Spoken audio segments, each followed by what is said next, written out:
उत्सव कथाएं चैनल में आपका खूब खूब स्वागत है। आज की प्रस्तुति कली हनुवाणी अध्याय 8 लिंग कुंजी भाग 8। कालंदक के हाथों की सभी 10 उंगलियां वापस आ गई थीं। उसके चेहरे पर आ रहे भावों को देखकर हनुमान जी दिव्य रसी की अनुभूति कर रहे थे। उर्मी की ओर रुख करके उन्होंने उत्तर दिया, आत्मा काल आकाश के जाल से बाहर निकल सकती है।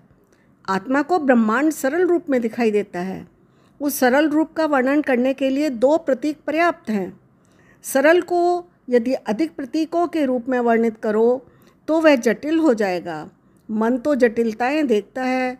उसका वर्णन करने के लिए 3 दर्जन प्रतीक और 2 सहस्त्र धातुएं चाहिए। आत्मा को उनकी आवश्यकता नहीं है। ऊन का लंबा धागा सुलझी हुई गेंद के रूप में बहुत सरल है, किंतु उलझने के पश्चात बहुत जटिल हो जाता है। बुरी तरह गांठों में उलझे धागे की कल्पना करो। एक चींटी यदि उसके भीतर फंस जाए तो वह भीतर ही भीतर धागों पर रेंगती रहेगी। यदि उसका वैज्ञानिक मस्तिष्क हुआ तो वह उस जाल का रहस्य सुलझाने के लिए जटिल भाषा और गणित का निर्माण कर सकती है। भाषा और गणित जटिलता को और भी अधिक बढ़ाएगा, कुछ और गांठें लगाएगा। आप उस उलझे हुए धागे से बाहर हैं तो आप वास्तविकता जानते हैं कि वह केवल एक लंबा धागा है। इस सत्य का बोध होते ही ब्रह्मांड अपने आप सुलझ जाता है। फिर आपको उसका वर्णन करने के लिए किसी जटिल भाषा अथवा गणित की आवश्यकता नहीं होती। जानकी रूपा ने पूछा, देव, यदि मन परम भाषा को नहीं जान सकता तो क्या यह जान सकता है कि उसमें उपयुक्त 2 चरों कर्म और इच्छा का क्या स्वरूप है? यदि मन पूर्ण रूप से चरों को भी नहीं जान सकता तो क्या उनके बारे में कोई स्थूल जानकारी प्राप्त कर सकता है? हनुमान जी ने कहा, उनके बारे में स्थूल रूप से जानने के लिए कल्पना कीजिए। आप एक आत्मा हैं।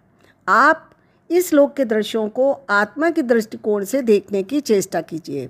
वास्तव में आप एक आत्मा ही हैं, परंतु जब तक आप इसका बोध नहीं कर लेते, कम से कम कल्पना तो कर ही सकते हैं कि आप एक आत्मा हैं।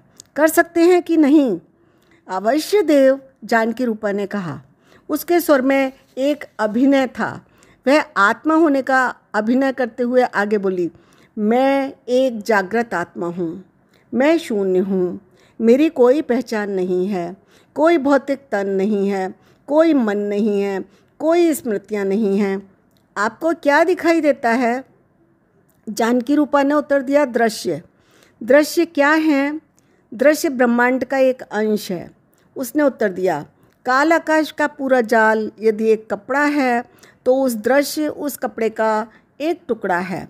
वह एक स्वतंत्र आत्मा है, इसलिए मैं किसी भी अनुभव से रहित हूँ। दृश्य मुझे अनुभव प्रदान कर सकते हैं। हर दृश्य में एक मुख्य किरदार होता है। किरदार का एक तन मन होता है। दृश्य में सब कुछ किरदार के माध्यम से ही अनुभव किया जाता है। किसी दृश्य को जीने के लिए मेरा उस किरदार से जुड़ना आवश्यक है। आत्मा किरदार से कैसे जुड़ती है? कैसे देव? जानकी रूपा आत्मा का अभिनय छोड़कर अपने स्वर में बोली। हनुमान जी ने कहा, उर्मी के विवाह की दृश्य की कल्पना कीजिए।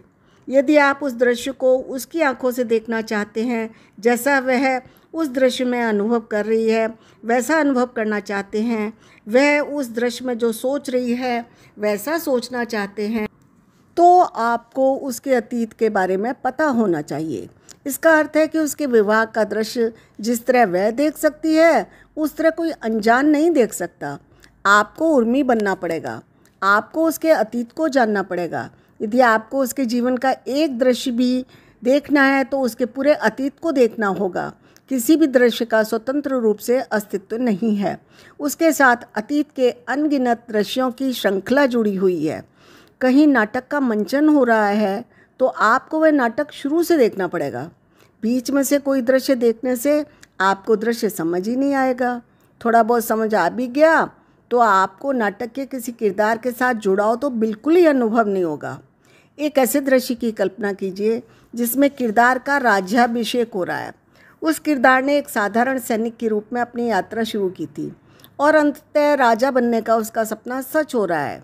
यदि आप उसके अतीत की यात्रा के दृश्यों को नहीं जानते, यदि आप उसके संघर्षों से अनभिज्ञ हैं, तो आप इस दृश्य में उमड़ रही उसकी भावनाओं को अनुभव नहीं कर सकते।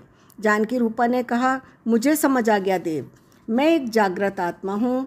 मैं तब तक किसी के किरदार के साथ नहीं जुड़ सकती जब तक उसके अतीत की जानकारी धारण नहीं कर लेती। हनुमान जी ने कहा, आपने ठीक समझा।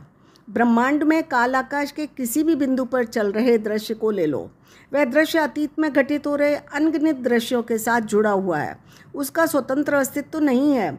उदाहरण के लिए वह दृश्य ले लो जिसमें उर्वा नामक किरदार ने अभी जन्म लिया है, उसके प्रथम रुदन का दृश्य। भले वह उर्वा के जीवन का पहला दृश्य है, परंतु इसका भी कोई स्वतंत्र अस्तित्व नहीं है। सभी नवजात शिशु एक जैसे नहीं होते। उर्वा के जीवन के पहले दृश्य में सब कुछ अन्य नवजात किरदारों के पहले दृश्यों से भिन्न है। उसका तन, उसके माता पिता, परिवेश, स्थान आदि सब भिन्न है। इसलिए किसी किरदार का पहला दृश्य भी अतीत के अनगिनत दृश्यों पर निर्भर करता है।